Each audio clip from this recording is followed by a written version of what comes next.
Honestly, I am starving. Not really, but I'm really hungry.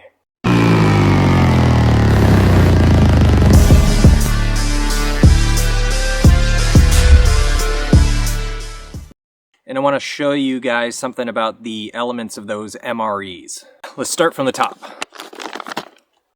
Here's what you get. So, meal ready to eat. This one's the Mexican chicken style stew. So it makes it easy, you can just open the top.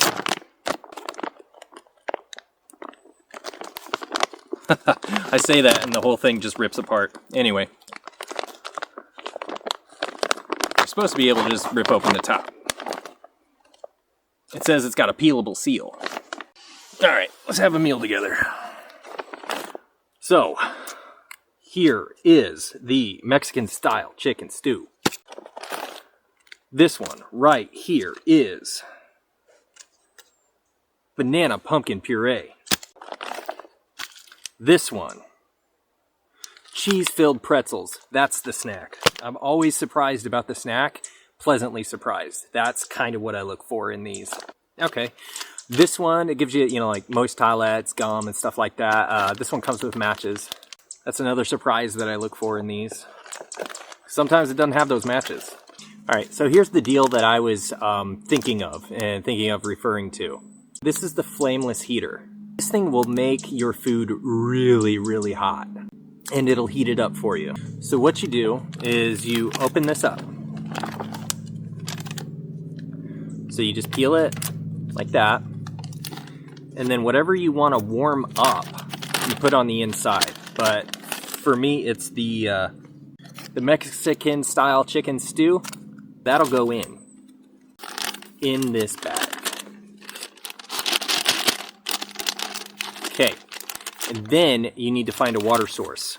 So after you put that in, the main dish or the entree or whatever, then you're supposed to fill to this bottom line, but you can fill in between the bottom and the top line. Right here. Oh, there's a chocolate hazelnut protein drink. Once we find this water, it's going to be awesome. Here's what I wanted to show you though. Remember how I was talking about water and water sources all around? Here's a bunch of dead stuff like pine needles and stuff like that next to this dead log. And this log's going to have stuff living in it and all that, but check this out. So water is dripping out of this just from one handful. And one squeeze, I got that much water. So what we're gonna do is we're gonna fill up that heat element with this water. And then we'll go find the stream and stuff like that and use the life straw, but you can hear it coming right out.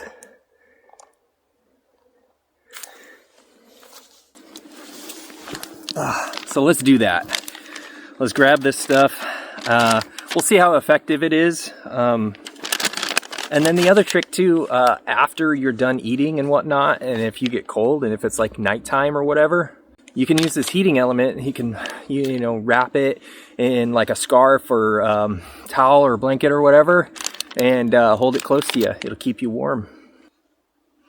All right, we'll drip some of this in there.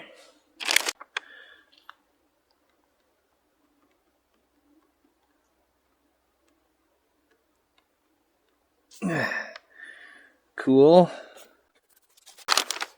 There is lots of it though, like I said, for miles and miles. And so you're not going to run out of this stuff. We're talking survival here, you know what I'm saying? This isn't like your everyday thing. Like you're not just going to go out into the woods and just be like, oh, okay, cool, this is what I'm going to use instead. Like if you have a water source, just use that.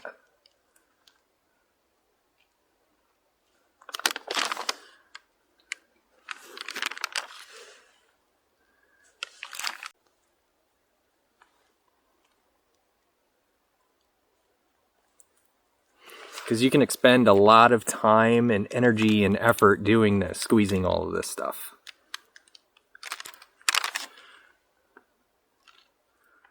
It's easier to do with two hands. There it goes. Lots of water coming out. I'm getting it all over myself. You really kind of need some manpower to do this, though. It's not going to get all over your food and stuff like that because it's in, I mean, there's packaging. Obviously, there's a chemical reaction happening, so you don't want that in your food. So it keeps it safe from that. It'll keep it safe from, you know, the water that's in this moss.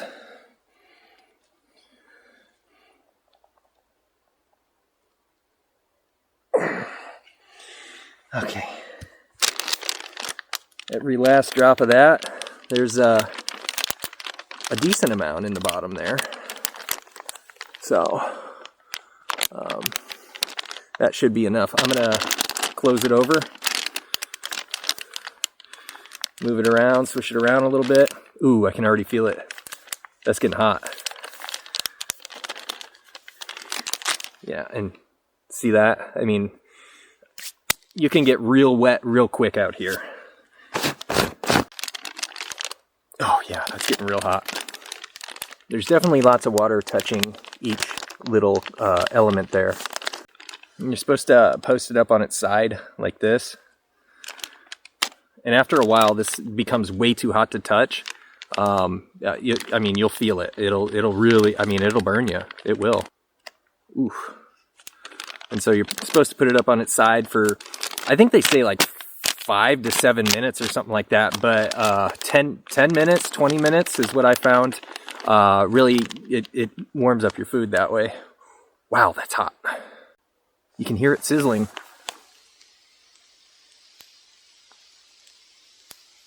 Listen to this.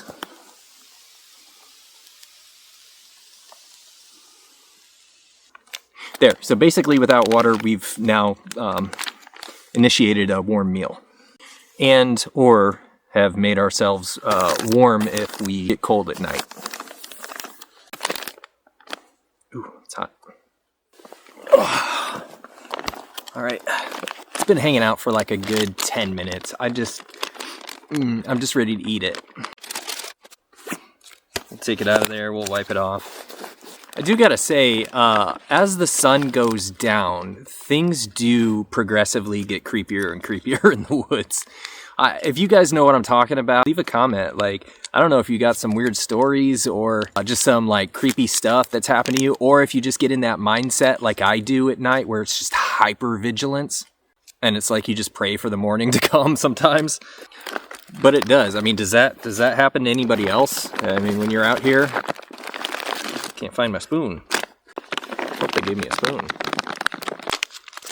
I think they left me high and dry. No way. There's no spoon in here. Whatever, I'm just gonna squeeze it out. I'm too hungry to care right now. Oh, that smells good. Looks good, smells good. I don't know if I got a twig here. I might just use this. Take off the bark here and blend 2 cultures. I'm going to use these as chopsticks. That's all I needed. Super fun. All right. Let's see what we got. Get some of this chicken out of here. Oh, yeah. Chicken and tomato. Mmm. Oh, yeah. Man, when you're hungry. This one's actually really good. Ah, so good. So I'm going to eat it like a soup. There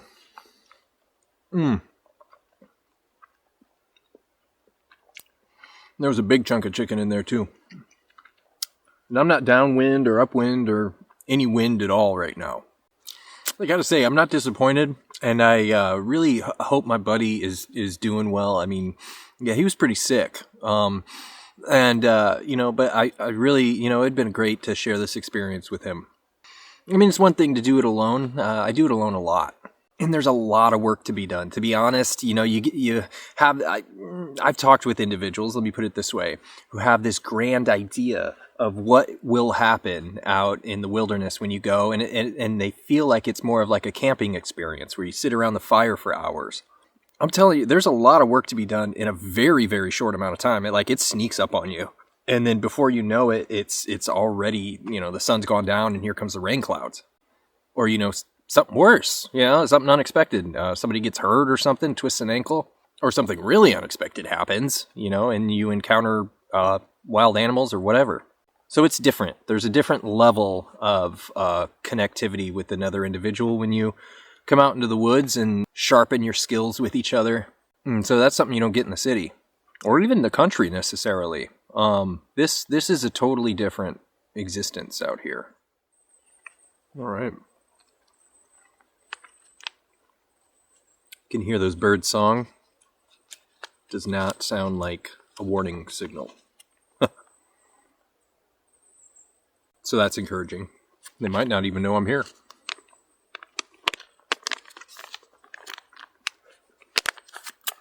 Okay, that was good. Wow, that was good. There's a huge cracker. I'm not about that right now, that's for sure. Banana pumpkin puree. I'm going to open that up and just eat that like a wild man. It's only 2:30. And got about 45 minutes, it looks like, until that sun goes over the ridge. All right, here's that puree. And they make it so you can kind of just... What does this say it is? Banana pumpkin puree. This tastes like something I've had before. That is incredibly tasty. The last few I had were kind of gross. Like there was, it was like cheeseburger something or other, and it didn't have like a natural normal patty. And the patty was just kind of fell apart, flaked apart, and kind of had the same consistency of like wet cat food and smelled like cat food. This one was totally different. This is delicious. Oh, these are like cheese combos with the cheese in the center and the pretzel outside. Love the snacks that come in these. In that Mexican chicken style stew, that was really good. So menu number 15, I gotta remember that. All right, I'm gonna snack on this just a little bit longer. Get my bearings for what's going on here. Then we'll go find that water source and we'll play around in the darkness. That'll be fun. That might be why I get in my head so much when not only when I'm out here solo, you know, I've gone out here with a couple other dudes before, and we've heard some really strange stuff at night. That may be why I get in my head so much, is because I'm out doing abnormal stuff. Like, you know, not only the element of being alone and secluded and it being dark, and, you know, in the woods it gets like pitch black. Because even the moonlight, there's going to be shadows from the trees, and you're not going to be able to see nothing. But I do different things. Like, I don't just sit around the fire and then go to bed. Like, I'll get up, and if there's something that needs to be done, like more firewood or whatever, like 2 a.m, I'm like walking around and making a bunch of noise and stuff. Or going and getting some water or whatever. And so the familiar becomes unfamiliar. That's probably why I get in my head. I don't know. Leave in the comments, would you do that, or you just posting up for the night and you're like, done with it? All right, a couple more bites and then we'll go get some water. And this thing, within that amount of time, has lost its heating capability.